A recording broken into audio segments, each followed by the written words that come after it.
Gambling is a popular form of entertainment in America. And while the vast majority of people gamble responsibly, approximately 1% of Americans are diagnosed with a gambling disorder. That equates to roughly 2.5 million U.S. adults who have faced this issue in their lifetime.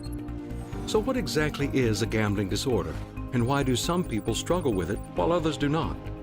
The term itself encompasses a wide range of problems that individuals may experience due to gambling.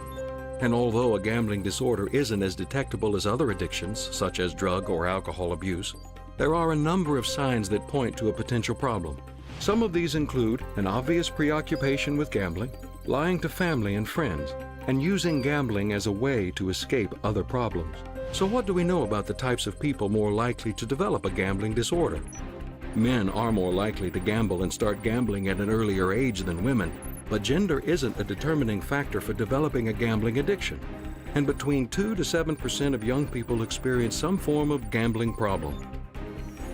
One point that research clearly shows is that gambling disorders are closely linked with other psychological problems, including depression and substance abuse.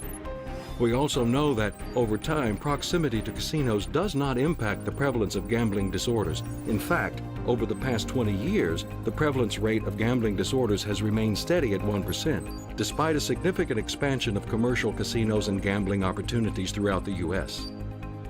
For those that develop a problem, research has shown that individuals can recover from this disorder. There are treatment options available that have proven effective in helping those who have a gambling addiction.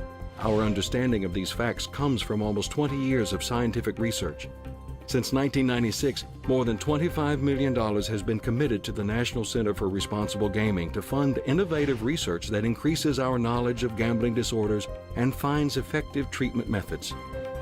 While gambling may be one of America's pastimes, it should be enjoyed responsibly.